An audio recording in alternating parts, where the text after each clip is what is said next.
এবং আগে কি বলছে? খাওয়ার কথা। ভালো করে বুঝেন। আগে বলছে কুলু মিনাত তাইয়্যিবা, হালালটা খাও, ওয়ামালু সালিহা, এরপরে নেক কাজ করো।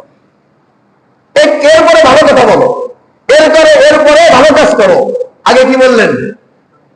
আগে হালালটা খাওয়ার কথা বললেন, এরপরে ওয়ামালু সালিহা, সৎ আমলের করবেন খাওয়ার পরে।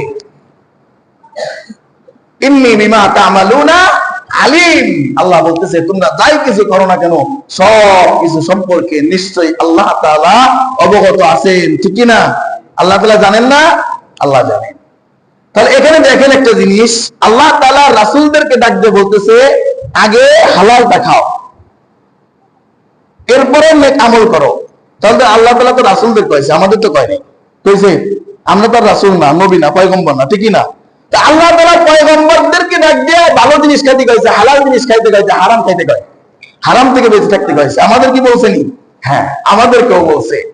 এরপরে আল্লাহ তাআলা সূরা বাকারার 172 নম্বর আয়াতে আল্লাহ তাআলা ডাক দিয়ে বলতেছে ইয়া আইয়ুহাল্লাযীনা আমানু, হে ঈমানদারগণেরা, হে মুমিন মুসলমানেরা, কুলু মিন তাইয়্যিবাতি মা রাযাকনাকুম, তোমরাও হালাল জিনিস খাও, হালাল জিনিস উপার্জন করে হালাল জিনিস ভক্ষণ করো, হারাম থেকে দূরে থাকো, হারাম থেকে বেঁচে থাকো। ওয়াশকুরু লিল্লাহ, এবং পর্যাপ্ত পরিমাণ, যথেষ্ট পরিমাণ মালিকের শুকরিয়া জ্ঞাপন করো। ইন কুনতুম ইয়াহু তা'বুদুন, যদি তোমরা মালিকের ইবাদত করে থাকো, যদি তোমরা মালিকের ইবাদত করতে চাও, যদি মালিকের আবেদ হতে চাও, মালিকের গোলাম হতে চাও, তাহলে তোমরা সর্বপ্রথম তোমার কাজ হালাল ভক্ষণ করা। সর্বপ্রথম কাজ কি? তাহলে ওখানে রাসূলদেরকে বলছে, এখানে ইয়া আইয়ুহাল্লাযীনা আমানু। যদি আপনি মনে করেন আমারে বলেন নাই, তাহলে আপনি ঈমানদারের বাইরে। আর যদি মনে করেন আমি ঈমানদার, তাহলে আপনাকে আল্লাহ বলছে। আল্লাহ তাআলা বলে ইয়া আইয়ুহাল্লাযীনা আমানু, ওখানে বলছে রাসূলদেরকে, এখানে ঈমানদারদেরকে, মুমিনদেরকে, মুসলমানদেরকে। তাহলে আমরা সবাই তো মুসলমান, ঠিক কি না? আমরা সবাই মুসলমান না? তাহলে ওখানে রাসূলদেরকে বলে আলাদাভাবে আবার আল্লাহ তাআলা আমাদের সবাইকে আলাদাভাবে উল্লেখ করে বলতেছে, সমস্ত মুমিনরা, সমস্ত মুসলমানেরা তোমরা কি করো? কুলু মিন তাইয়্যিবাত, হালাল জিনিস ভক্ষণ করো, হালাল জিনিস খাও, হারাম থেকে দূরে থাকো।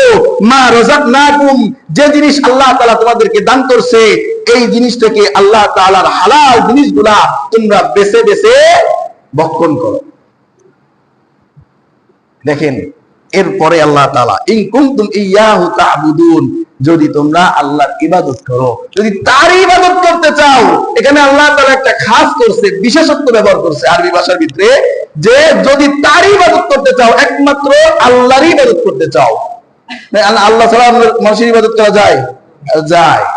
এই জন্যই কইছে যে অন্য মানুষ না, যদি শুধুই আল্লাহ একনিষ্ঠভাবে, একাগ্রতার সাথে, ইখলাসের সহিত যদি মালিকের ইবাদত করতে চাও, তাহলে তোমার জন্য প্রথম শর্ত হালাল খাইতে হবে।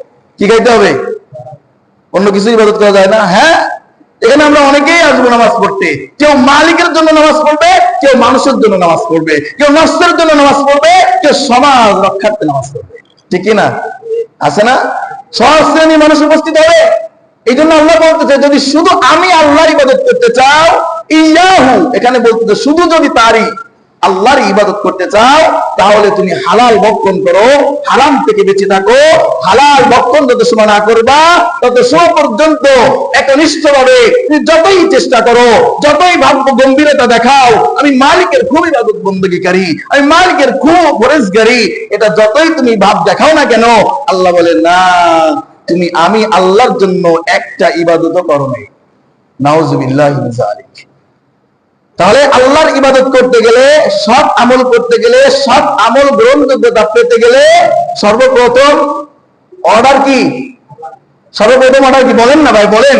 আরে মুখে বললে অন্তরে আসর করে, মুখ থেকে উচ্চারণ করলে অন্তরের ভিতরে গেঁথে যায়। এই জন্য কথা বলতে হয়, সাই দিতে হয়। তাহলে বক্তার মুখ থেকে আল্লাহ তাআলা ভালো কথাগুলা আল্লাহ তাআলা হক কথাগুলা সুন্দরভাবে বের করে দেয়, আর সব যদি বসে থাকে, সামনে শ্রোতা না থাকলে, সায় না পাইলে বক্তার মুখ থেকে হালাল আর সঠিক কথাটা সবসময় বের হতে চায় না, সবাই সাই দিতে হয়। তাহলে কি ইবাদত গ্রহণযোগ্য ইবাদত, সঠিক ইবাদত একমাত্র আল্লাহর জন্য একানিষ্ঠভাবে করতে হইলে প্রথম শর্ত কি? হালাল ভক্ষণ করতে হবে, হালাল খাইতে হবে। এখন আমরা তো শুধু জানি যে হুজুর হারাম, আমি তো সুদ খাই না, কি আমি তো সুদ খাই না, আমি হারাম খাই না, আমি তো কারোর কাছে ঘুষ খাই না, আমিও হারাম খাই না, আমি কারোর তার না বলে চুরি করে খাই না, আমি তো হারাম খাই না, আমি তো কারোর তার জোর জুলুম করে চিন্তাই করে নিয়ে এসে খাই না, আমি হয়তো হারাম খাই না।